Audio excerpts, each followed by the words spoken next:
As games get better every year, requiring better graphics cards, more storage, they ask less of the viewer. Two examples right off of the bat, both Silent Hill related, one of which could have been included in the most recent remake. We all know the story about how the fog was because of the PS1's limitations, how it couldn't handle rendering everything all at once. So the developers threw in some fog and then made it part of the lore. And then later on in, future titles, they still kept it. Even though they didn't really need to, but it was part of the game already at that point. Seeing things come out of the fog, chasing you, attacking your character, being able to hear one of the birds or whatever they were in Silent Hill 1 from a distance instead of a jump scare. That was it, man. But here's the part I really wanted to talk about here. The little bits of text, I guess you could call it interaction text, for lack of a better word. Maybe also internal dialogue. If you've played any of the older games, you would know just how much you've missed out on if you just played the remake, the Silent Hill 2 remake, because there's no flavor text. There is none of that there included at all. There might be a few extra lines, but whenever you're talking about any of the original 4 games, or even past that, honestly, but I've never played those, you lose a lot of each character, okay? It's not just James, it's not just Heather, it's not Harry. You're losing almost all of them, really, because these are all bits and pieces of the character. For example, if you click on an ashtray with Heather, she'll say, "Oh well, I don't smoke anymore" or something, but she's a teenager, so when did she start smoking? You know what I mean? Like it gets you curious about the character. It makes you want to know more. James is an alcoholic, right? So whenever you are in the bar, Heaven's Night, or the club, whatever, and I don't remember exactly what the quote was, but he just said, I don't really drink anymore or something. Like it was something to that effect, you know what I mean? However, they did make a nod to this in the cutscene. In the remake, he had like a lingering look whenever Maria offered it to him. So I do appreciate that. However, I feel like if it was up to me, I would have included the text because it is a nod to older fans. I know we live in a more casualized society now. Everybody just wants to see things happen as shortly as possible, and nobody wants to get immersed. And that is what it is, okay? That it's immersion in video games. You can't. There's no brushing past it. That is what it is. It saddens me that it wasn't a part of the remake, and I wish. Maybe in the one remake there might be it, but considering it's Bloober remaking it again, the same studio that did the Silent Hill 2 remake, I'm gonna say probably not. Simply because it's the same studio behind it, but hey, maybe not. I just don't think they're going to because of the way they handled the first remake. To expand more on retro games, both early entries in Silent Hill series and Resident Evil, they both used fixed camera angles. So if you remember running down the alley in Silent Hill 1 and it felt disorienting and everything, well, that's exactly what I mean. But as a generalization, fixed camera angles were usually a technical workaround to reduce the rendering burden on the console. This might also be why you were hearing the same audio multiple different times, or you might hear it like crunched. They make it a little bit less, just make the files smaller so there'd just be less in the memory, so there could be more for the game to actually play and work. More to talk more about the memory topic, you could mention the Resident Evil door opening, or I think it might have been The Last of Us that did it, which is a more recent example, but another one would be the forest. So for example, you have to go into a cave, and there's this section where you have to go through like a crack in the wall, and it takes you a good 5+ seconds to get through that animation. You know what I mean? And while you're going through that animation, cave on the other end is not generated yet, because the game doesn't know if you're gonna go into that crack or not, so it's not gonna waste time, effort, and processing power rendering it if you're not gonna do it. So whenever you press E or A or whatever to actually go through it, you might notice your game slowing down. That's because it is actually straining itself to render what is beyond that animation, okay? So it's still being used today, albeit not as much because we have more powerful gaming consoles, more powerful computers, but this was common in so many games back in the day, and there's just so many features like this. Hogwarts Legacy, for example, really recent example, they would generate the current room, and then if you're going to go to another room, for example, you would have to wait by the door. So if nothing was loaded in time, you'd have to wait by the door, and by the time everything loaded, you could actually walk through. But before then, you'd have to wait. So if you weren't on the best, most powerful thing at the time playing it, you definitely notice it really quickly, and it becomes a little bit irritating. But I mean, tactics like this are still being used to this day. To go back to older games, you might not have been able to save very often, which is sometimes a feature, and it doesn't take that much save space to save in the first place, but it might just be part of the game, so there might not be that many save slots in the first place, which means, oh well, there's only 3 save slots, there's only 5, so I need to know what I'm doing, how I'm doing it, how to progress through this section, especially if you're like a completionist or something. You need to know what you're doing, and just, you need to be on top of things, especially with like the limited space you have. Talk about Soul Calibur 2 for a little bit. People love that game. People are still talking about Weapon Master to this day because of how innovative it was, how many new things it introduced. I still remember having, you know, like the timed stages and things, having to fight, or else you'll fall off the stage, or like I think there was a quicksand one or something, but like they were really just, they had imagination, man, and none of that's in Soul Calibur 6 or 5, really. They're not as memorable. They might look a little bit better, but they don't have that same artistic style. It's not the same. Let's go a little bit general here for the next couple minutes. What if you're playing a game and you know it needs time to generate things? Let's just say you're riding an elevator, or you're in a boat, and you're in a section that takes forever. You know it's a real tension-driven thing. It's really getting on your nerves, but it is part of the game design, even if it's limiting. They're taking the weaknesses of the game and kind of making them their strengths when you really think about it. So next time you pick up a game and you start diving into it, maybe think about those extra long animations. Maybe they're there for a reason. Maybe there's not even a reason at all, but maybe there is, because they might have those extra few seconds for no reason at all, seemingly. Now, it's almost impossible to avoid discussing tank controls whenever you're talking about older games, because a lot of people say, oh well, these just kind of fucking sucked. Like, I couldn't even play the game because of how long it took to turn around, to move, to react to an enemy attacking me. And other people kind of like them, and they like there's a for and against for almost every topic here.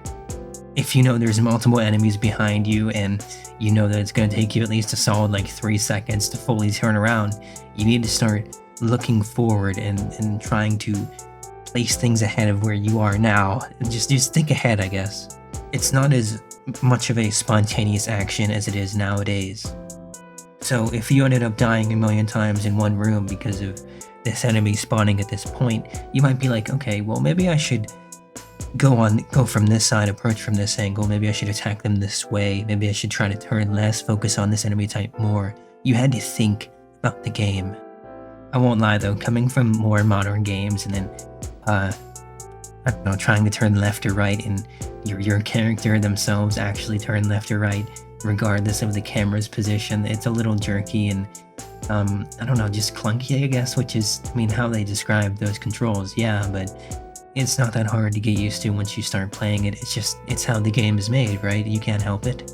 Of course, there will be mods and just community-driven things to combat this, but that's not really the way it was made to be played, and that's just how I personally believe every game should be played.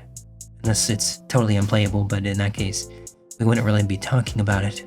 To go back to the Silent Hill fog thing, this wasn't just that game in particular, okay? Let's say Minecraft, okay? Herobrine. Where did Herobrine come from? Initially, people were just like, oh, this just happened, it appeared, but no, okay.